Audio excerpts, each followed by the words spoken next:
Hey everybody, welcome back to another episode of the Straight Line Podcast. As always, my name is Darryl Impey, and I'll be here with you guys today discussing predominantly East Side Crits, the criterium that happened last Sunday, the 1st of October. East Side Crits team time trial edition that's coming to us this coming Sunday, 8th of October. And a pretty cool event that will be happening in November with Darryl Impey and his Okes company. Looking forward to that. A few more details will follow. First up, East Side Crits on Sunday. As always, we ran C category, B category, ladies category, and A category. Now the C category was 6 laps. From what I saw from the side of the road, bunch pretty much stayed together. It was quite clear that pretty good chances of having a bunch sprint. And then we came down to the end of the 6th lap. It was the 2 youngsters that showed the older guys how it's done. Nicholas Horn took out the win there, and JL Lambian coming second. Interesting fact about these 2 kids, they're both from the Alberton side, the south side of Johannesburg. So yeah, South guys are keeping it strong. Next up, the B category. Now this race for me was a lot more animated than what it has been in the past. On the first lap there was a solid break and a quick gap. Quick time check. I took the gap was about 20 seconds, and I thought, oh, that could be pretty dangerous. But then it came back together again, and then on there, I think it was 3rd lap, another even bigger group got away. I thought for sure that was it. Seemed like you had the main teams there. But yeah, you came around the next lap, it was pretty much all together. And then coming around the lap or 2 after that, same thing happened. But I did notice that Alex Pavlov and Massimo Guglielmi, they had missed that split. But then we come around the following lap, those 2 guys rode across. That must have been quite a big effort to bridge that gap. But then ultimately their race came down to a sprint, and in the end it was Kyle Mitchell from Team Honeycomb that had the legs to hold off the bunch and win the sprint. Massimo was 2nd and Alex Pavlov was 3rd. Now, I do speak on a correction, but I think Massimo and Alex are very consistent here, almost always on the podium. Kyle Mitchell from Team Honeycomb, he's been close a few times, but on Sunday was his first win in the B category. Well done to all the guys involved. Next up, the ladies race. Now the ladies race, we ran a points race, sprint lap every 2nd lap. Winner takes 3, second takes 2, first takes 1. On the start line, we had 3 Cycle Nation ladies, and then we had 3 customized cycles ladies. There were a couple of other ladies from clubs, but pretty early on, it was obvious that the fight was going to be between those 2 teams. Carla Oberholzer did what she normally does. She pretty much took control of the race. She won it quite comfortably, but I must say from my side, looking on the side, Lucy Young she's up to game. She was good on Sunday. It was Lucy and Carla that were away, and then between the 2 of them, they pretty much soaked up all of the points. And then incredible 3rd place was Sonica Klopper, also from Team Cycle Nation. She's recently got back from a stint in France. So hopefully she can come back and build on what she's learned in France, build that engine, get stronger, and then hopefully next year she can go back a stronger, a wiser rider and more experienced. And then next up, the elite men. Now, I don't know if you're watching this podcast, if you had a look at something I posted the other day on Facebook and on the WhatsApp information group for East Side Crits, we have a new record for that lap. And the previous record was 4 minutes 2 seconds. We now have a new record of 3 minutes 53 seconds by Johan Trotsky. The A category race was on. The speed was up. I mean, talking to all the guys, the guys are saying the race is getting faster and faster and faster, which is cool. To help increase the overall level of racing, we need to get the speed up. We need to become more aggressive in racing. It needs to get better. I was actually watching a podcast earlier this morning on GCN, and there was a topic there, or a point of discussion with global China cycling.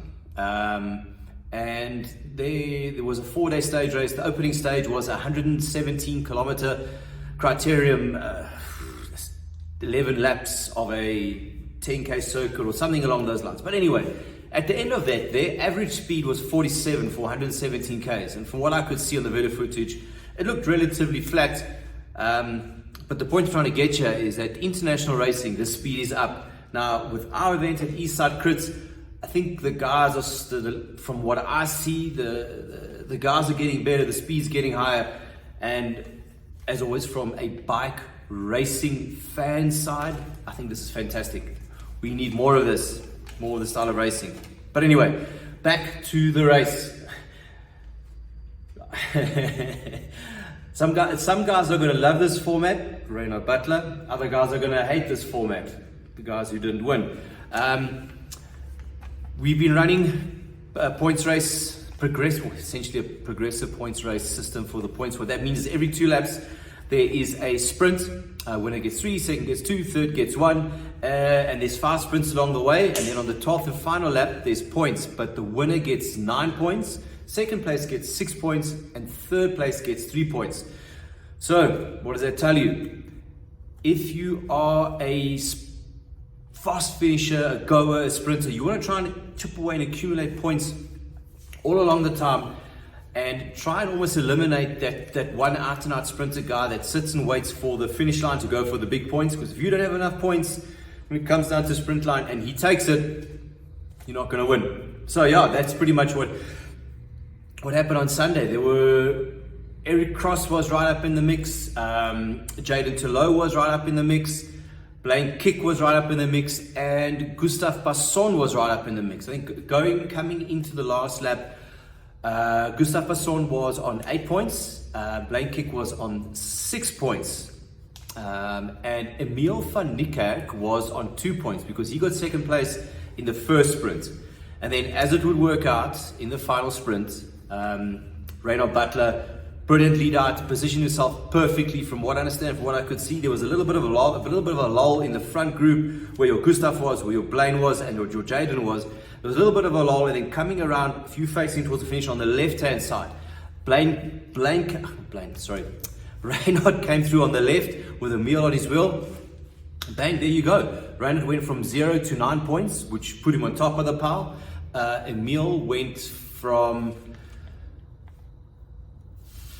2 points to 8 points because he placed second, which gives him 6 on 8 points. And then Blaine Kick, sorry, I said earlier he was on 8 points. He was on 7 points, so that put him on third. Personally, I think this is a great way of racing because it kind of gives everyone a shot. Reynard could have, if just Reynard, the type of rider that he is, he's going to sit and wait and go for the sprint. He's all or nothing, and when he's all, he wins everything. But for other riders, your more aggressive riders, you're not as fast as a finisher as what Reynard is. Hey man, if you haven't scored any points, and if you can manage to slip away on the last lap, either up the drag through the corners, and you take the win, bang, you've got the win. So it kind of keeps it in for everybody, which I think is very cool. And we're going to keep on rolling that way. Next up, Eastside Crits Team Time Trial Edition, coming to you this Sunday, 8th of October. Format is simple.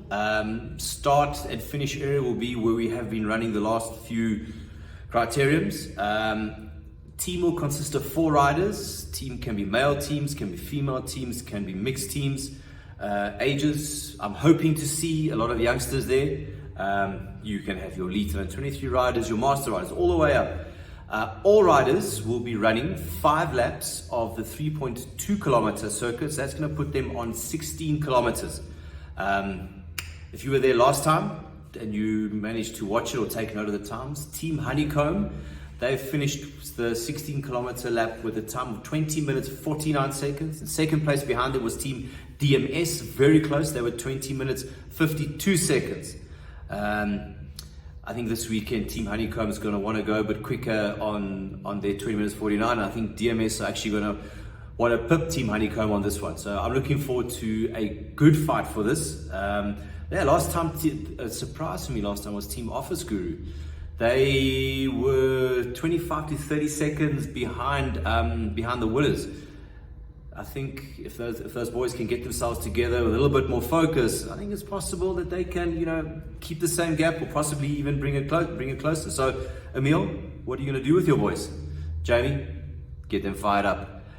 Also, what we will be doing is an individual time trial for those riders who want to do it. I've had a couple of requests of guys and girls who want to have a crack at it on the individual time trial. So if you can get your registration forms through to me, I will start allocating heats and riders so we can have your team time trials, your individual time trials. But as far as I'm concerned, my primary focus on Sunday is going to be the teams for the team time trials. I think we started a pretty cool thing last time. The time gaps were so close. Let's see what the guys are going to do this time. The weather forecast is good, nice warm conditions. Yeah, it'll be a nice Sunday morning up here in Johannesburg. Next up, Eastside Crits and Darryl Impey. We will be running or hosting an event. We're looking at the 12th of November. It will be a team competition. We are going to run a criterium and a team time trial. We're busy ironing out the finer details, but it's going to be in teams of 4. You'll need to have a team before the team will enter for the criterium and then finish up with a team time trial. So start getting your guys together. We will also have, most importantly, I think for Darryl and myself, I think we both believe in the future of the sport and want to see good things happen. We will have a criterium for the kids. We're looking at 2 groups. If the need is there and the want is there, we can run 3 groups. But the kids are going to run a shorter criterium. Looking forward to that and seeing what the youngsters can do. So Darryl will be there. Youngsters, we want to come see a real life Tour de France yellow jersey wearer, a real life Tour de France stage winner, a real life sporting icon in South Africa. Come down and meet the man. But all right, that's enough for me today. Hope to see all of you guys on Sunday morning at Lordsview Industrial Park, Team Time Trial Edition. Up until then, catch you later. Cheers. Bye.